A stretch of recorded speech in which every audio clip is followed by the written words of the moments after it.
नमस्कार मंडळी, आता जाणून घेऊया वृषभ लग्न असलेल्या व्यक्तींसाठी ऑगस्ट 2026 हा महिना कसा राहणार आहे. मंडळी, ऑगस्ट महिना वृषभ लग्नासाठी अनेक सकारात्मक संधी घेऊन येत असला तरी काही महत्त्वाच्या बाबतीत अत्यंत सावध राहण्याची आवश्यकता आहे.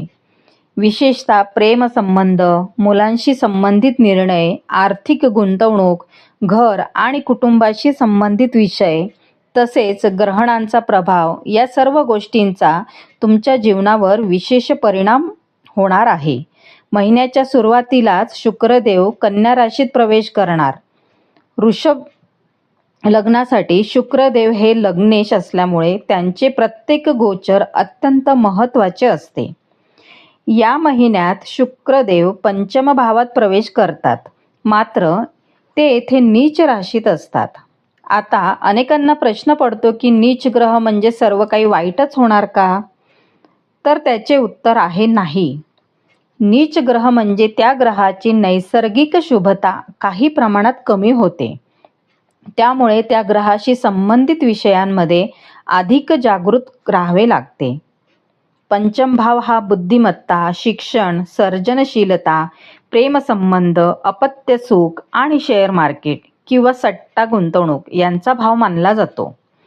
त्यामुळे या महिन्यात सर्वप्रथम तुम्हाला तुमच्या निर्णय क्षमतेवर नियंत्रण ठेवावे लागेल.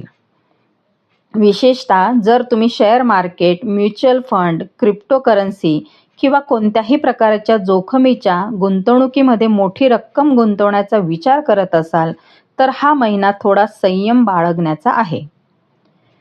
गुंतवणूक पूर्णपणे थांबवा असे नाही, पण कोणताही निर्णय भावनेच्या भरात किंवा इतरांच्या सांगण्यावरून घेऊ नका. आर्थिक नियोजन करा, तज्ज्ञांचा सल्ला घ्या आणि मगच पुढे जा. याच पंचम भावाचा संबंध आपल्या मुलांशी देखील असतो. जर तुमची मुले शिक्षण घेत असतील, करिअरची दिशा निवडत असतील किंवा त्यांच्या आयुष्यात काही महत्त्वाचे निर्णय सुरू असतील तर त्यांच्यावर अनावश्यक दबाव टाकू नका. त्यांच्या मतालाही तितकेच महत्त्व द्या. कधीकधी पालकांचा हेतू योग्य असतो, पण बोलण्याची पद्धत चुकीची ठरते. त्यामुळे संवाद प्रेमाने करा, रागाने नाही. आता या गोचराचा एक अत्यंत सकारात्मक भाग देखील आहे. जरी शुक्रदेव नीच राशीत असले तरी त्यांची दृष्टी लाभ भावावर पडत आहे. याचा अर्थ तुमचे सामाजिक वर्तुळ वाढेल, जुने संपर्क पुन्हा उपयोगी पडतील, भूतकाळात केलेल्या मेहनतीचे फळ मिळण्यास सुरुवात होईल. जर तुम्ही सोशल मीडिया, व्यवसाय, अध्यापन, कला, संगीत, लेखन किंवा सार्वजनिक क्षेत्राशी जोडलेले असाल तर तुमची लोकप्रियता वाढू शकते. लोक तुमच्या कामाची दखल घेऊ लागतील आणि यामुळे भविष्यात मोठ्या संधी देखील निर्माण होतील. यानंतर महिन्यातील दुसरा महत्त्वाचा बदल म्हणजे मंगळदेवांचा मिथुन राशीतील प्रवेश.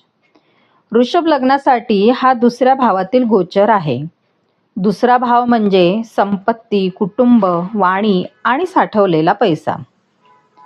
मंगळदेव इथे आल्यामुळे उत्पन्न वाढवण्याची तुम्ही अधिक मेहनत कराल, पण त्याचबरोबर खर्च देखील वाढण्याची शक्यता आहे. विशेषतः कुटुंबासाठी, घरासाठी किंवा एखाद्या मोठ्या खरेदीसाठी खर्च होऊ शकतो. म्हणून महिन्याच्या सुरुवातीलाच बजेट तयार करा. अनावश्यक खर्च टाळा. मंगळदेवांची दृष्टी पंचम भावावर पडत असल्यामुळे प्रेमसंबंधामध्ये थोडी आक्रमकता निर्माण होऊ शकते. जर एखाद्या नात्यामध्ये आधीपासूनच मतभेद सुरू असतील तर ते या महिन्यात वाढू शकतात. म्हणून मीच बरोबर हा दृष्टिकोन बाजूला ठेवा. नाते जपण्यासाठी संवाद अधिक महत्त्वाचा आहे, अहंकार नाही. विवाहित व्यक्तींनी विशेष संयम ठेवावा.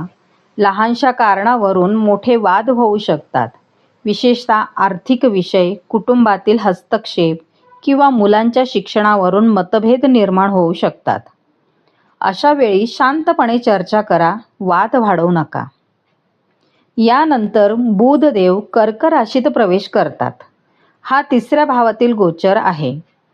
तिसरा भाव म्हणजे संवाद, लेखन, मार्केटिंग, लहान प्रवास, कौशल्य विकास आणि धैर्य. या काळात नवीन कौशल्य शिकण्यासाठी हा अत्यंत उत्तम काळ आहे.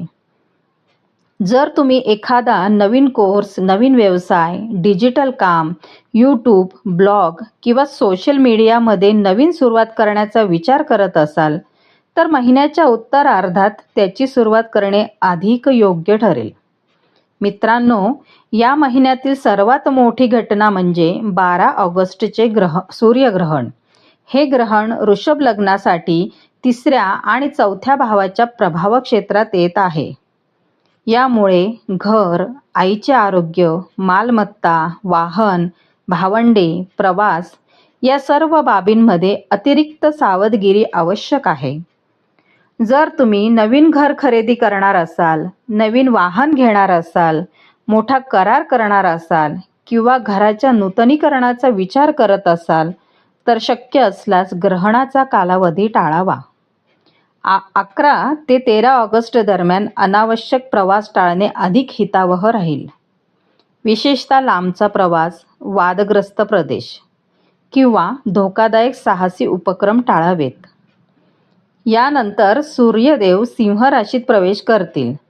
हा तुमच्या 4थ्या भावातील गोचर आहे. घरातील वातावरण सुधारण्यासाठी हा काळ योग्य आहे. कुटुंबासोबत वेळ घाला, आई वडिलांचा आशीर्वाद घ्या, जुने मतभेद मिटवण्याचा प्रयत्न करा. जर मालमत्तेशी संबंधित काही कायदेशीर प्रश्न सुरू असतील, तर त्यामुळे हळूहळू सकारात्मक बदल दिसू लागतील. महिन्याच्या शेवटी बुधदेव देखील सिंह राशीत प्रवेश करतील. यामुळे घरातील संवाद सुधारेल, पूर्वी निर्माण झालेले गैरसमज दूर होतील. घरातून व्यवसाय करणाऱ्यांसाठी हा अत्यंत चांगला काळ ठरू शकतो. महिन्याच्या अखेरीस होणारे चंद्रग्रहण तुमच्या कर्मभावावर परिणाम करणारे आहे. त्यामुळे कार्यालयीन राजकारण, अनावश्यक वाद, सोशल मीडियावरील प्रतिक्रिया किंवा प्रतिष्ठेला धक्का पोहोचेल अशी कोणतीही कृती टाळा. या काळात शांत राहणे हाच सर्वात मोठा उपाय आहे. उपाय: या महिन्यात शुक्रदेवांना प्रसन्न ठेवण्यासाठी प्रत्येक शुक्रवार माता महालक्ष्मीची उपासना करा. शक्य असल्यास पांढऱ्या वस्तूंचे दान करा. आई वडिलांचा आशीर्वाद घ्या. गरीब विद्यार्थ्यांना शैक्षणिक साहित्य दान करा. आणि दररोज कमीत कमी 108 वेळा ओम श्रीं महालक्ष्मी नमः या मंत्राचा जप करा. यामुळे शुक्रदेवांची कृपा वाढण्यास मदत होईल. निष्कर्ष: एकूणच पाहता, वृषभ लग्नासाठी ऑगस्ट 2026 हा महिना आर्थिक नियोजनाचा, नातेसंबंध जपण्याचा, मुलांशी प्रेमाने संवाद साधण्याचा, करिअरमध्ये नवीन संधी स्वीकारण्याचा आणि अध्यात्माकडे अधिक वळण्याचा महिना ठरणार आहे. लक्षात ठेवा, ग्रह आणि नक्षत्र आपल्याला फक्त योग्य मार्ग दाखवतात, पण आपले कर्मच आपले भविष्य घडवते. मी आहे ज्योतिषशास्त्री सौ कल्याणी कुलकर्णी, म्हणजेच तुमचे ॲस्ट्रोदोस्त के. आणि तुम्ही पाहत आहात नक्षत्र ज्योतिष. व्हिडिओ आवडला असेल तर लाईक करा, तुमच्या मित्रपरिवारासोबत शेअर करा आणि चॅनलला नक्की सबस्क्राईब करा. पुढे आपण जाणून घेणार आहोत मिथुन लग्नासाठी ऑगस्ट 2026 कसा असणार आहे. त्यामुळे हा व्हिडिओ शेवटपर्यंत नक्की पहा.